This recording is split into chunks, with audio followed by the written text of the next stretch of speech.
An auto mechanic with over 30 years in the shop told me a phrase I'll never forget. There's nothing more expensive than a cheap car. And he was right, because even if a dealership paints it as a bargain, some cars don't even make it to 100,000 kilometers without starting to give you headaches. Engines that blow out, transmissions that fail, and parts that seem to be made of recycled plastic. Today, I'm going to tell you about the 20 cars you should never buy if you don't want to end up cursing the day you took out your checkbook. And I'll tell you this, the number one on this list is so disastrous that even the mechanics themselves call it a tin can on wheels. 10. Fiat Punto. When it came out, everyone saw the Fiat Punto as a youthful, cheap, and practical car for the city. But what they didn't tell you was that it was put together with parts so fragile it looked like a toy puzzle. The Punto has a reputation for breaking suspensions just by going over a pothole. And believe me, if you live in Latin America or Spain, dodging potholes is as difficult as dodging mosquitoes in the summer. The clutch wears out faster than normal, the manual gearboxes start to sound like an old blender, and the interior finishes, well, that's another story. Plastics that fade in the sun, buttons that stop working, and an air conditioner that cools less than a cheap Chinese fan from the 80s. A customer at the repair shop where my uncle worked used to complain that his Punto seemed chronically ill. They'd fix one thing, and a week later something else would pop up. If you took meticulous care of it, you could stretch its life a bit. Being cheap ends up being expensive, and with this car, even more so. 9. Chevrolet Aveo.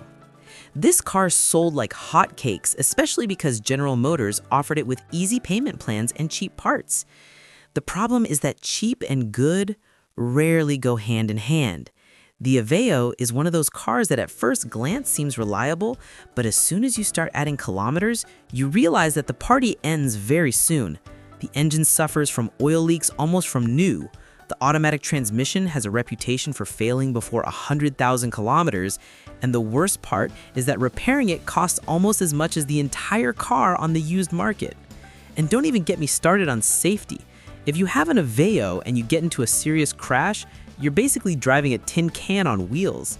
A good friend bought one because he wanted an economical car to go to work. By 70,000 kilometers, he was spending as much on repairs as he was on gas.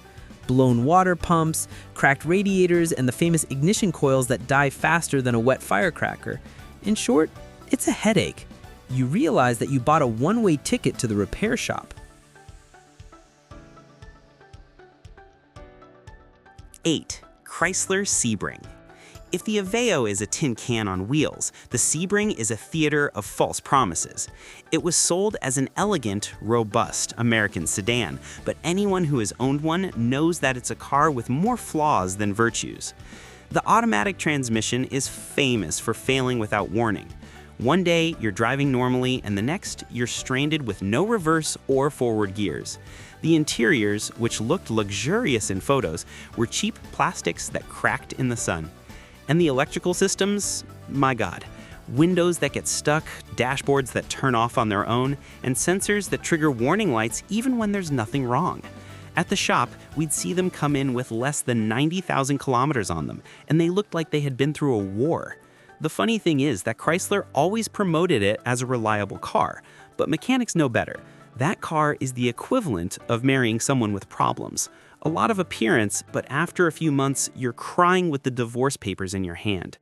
The Sebring is one of those cars that ages poorly, that as soon as the warranty ends, it shows you its true face. And believe me, it's not pretty. These are just the first 3 on the list, and you're probably already getting what I mean. There are cars that seem like bargains, but don't last at all, but are now remembered as true mechanical nightmares. 7. Ford Ka. For years, the Ford Ka was the quintessential city car, compact, cheap, and with a design that tried to be cute, as if to say, "Look at me, I'm small, but I get the job done." The problem is that charm lasted about as long as an ice cream cone in the sun. The small engines seemed tough, but they were actually made to last for a short time. Coolant leaks, rust on the underbody, and steering that groaned like old knees, all of this before 100,000 kilometers. A veteran mechanic I knew always said that the Ka was like one of those summer flings. It starts out fun, but sooner or later, it leaves a bad taste in your mouth. And he was right. The clutch couldn't handle anything, the suspensions gave out easily, and the build quality was embarrassing. I've seen Ford Kas with just 70,000 kilometers on them that looked like they were triple that age. The worst part is that many people bought them for their kids, who were just getting their license, believing it was a reliable car. A small money-eating monster disguised as an economical compact. 6. Jeep Compass first generation. Here we're getting into SUV territory. And let's be clear, few SUVs have as bad a reputation as the first generation Jeep Compass. Jeep has always been synonymous with ruggedness and off-road vehicles that can withstand even hell itself, but when they released the Compass, it seemed like they had forgotten everything they knew. The design was weird, neither square nor rounded, a strange hybrid that didn't convince even the most dedicated fans. But the worst was under the hood. The CVT transmission in that model was a nightmare. It lasted less than a hot cup of coffee. Desperate customers would arrive at the shop with less than 100,000 kilometers, and the transmission was already dead with no possibility of a cheap repair. Replacing it cost a fortune. Plus, the interior plastics deteriorated at the slightest contact with the sun, and the finishes looked like they were taken from a cheap car, not an SUV that was once sold as premium. The Compass is living proof that not everything that has a Jeep logo is a guarantee of quality. The saddest part is that many people bought it thinking they would have an SUV for life. 5. Nissan Frontier, certain generations. Now we're moving on to a pickup truck because, of course, many people think a truck is synonymous with durability, and yes, many are. But the Nissan Frontier from certain generations came out with a defect that marked it forever. Defective transmissions that would blow out before 100,000 kilometers. A pickup truck that can't handle heavy work is like a hammer that breaks when you hammer in the first nail. Useless. And that's what happened with the Frontier. The automatic transmission from certain years had a design problem. The transmission fluid would mix with the coolant in the radiator, and as a result, the transmission would get contaminated, get damaged, and leave you stranded in the middle of the road with a repair that cost thousands of dollars. I remember a customer who used his Frontier for construction work.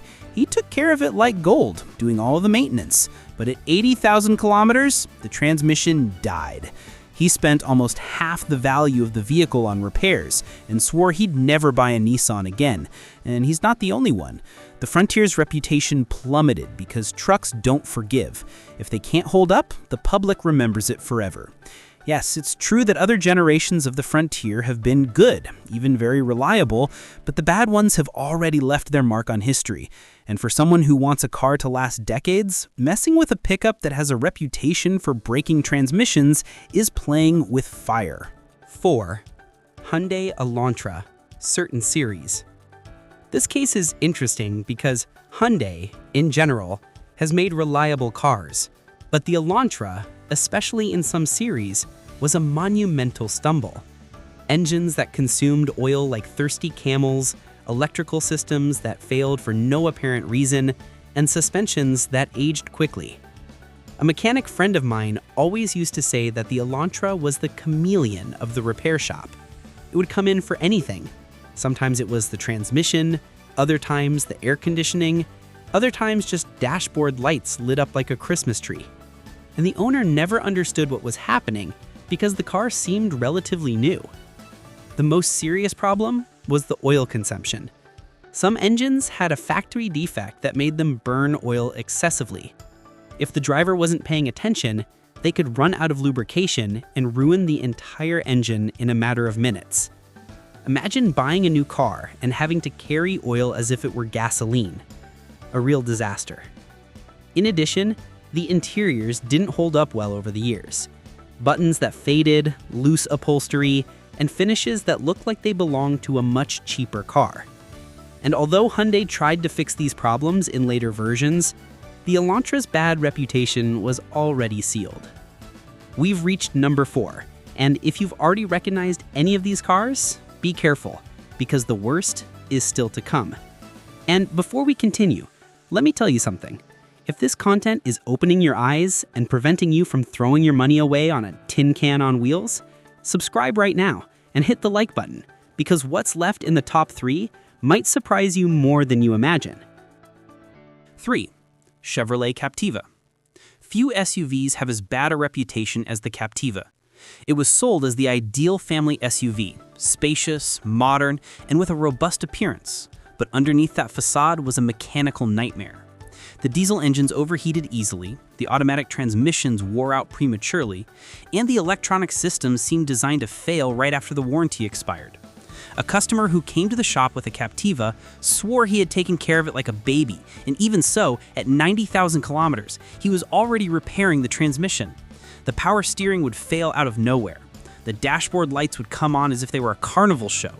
And the replacement parts weren't exactly cheap. The Captiva aged worse than most. Interiors that peeled, strange noises on every curve, and fuel consumption that would make your wallet cry. Many mechanics agree that it's one of the worst SUVs that has passed through their hands. The funny thing is that it sold very well at first because the advertising painted it as a reliable tank. But in practice, owners remember it as a bottomless pit of expenses. 2. Chrysler PT Cruiser. Here we enter controversial territory. The PT Cruiser was a car that divided opinions from the very beginning. You either loved it or you hated it. Its retro design was eye-catching, and many people thought they were buying a car with style and personality. But what they didn't know is that under that peculiar bodywork was one of the most problematic cars of its time. The engines had constant overheating failures, the electrical systems were a disaster, and the transmissions would get damaged just by looking at them the wrong way. Changing a water pump on the PT Cruiser was an almost surgical, costly, and desperate task. Plus, the suspension was so weak that just a few potholes were enough for it to start sounding like you were carrying an old bed in the trunk. I remember a mechanic once told me, the PT Cruiser is like a toxic marriage. At first it seems special, but then it ruins your life. And he wasn't exaggerating.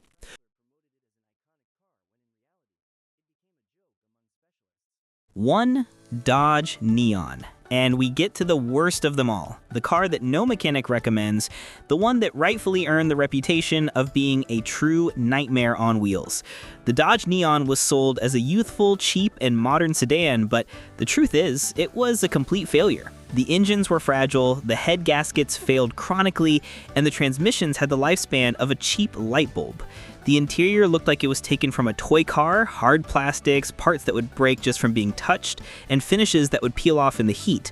The electrical system was no better, with problems in the lights, sensors that stopped working, and computers that would fail without explanation. A mechanic with over 20 years of experience told me that he stopped accepting Neons at his shop because every repair was a headache and the customer always ended up spending more than the car was worth.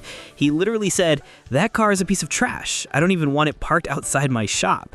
Those are harsh words, but totally true. The Neon represented everything you don't want in a car: fragile, unreliable, uncomfortable, and with zero resale value.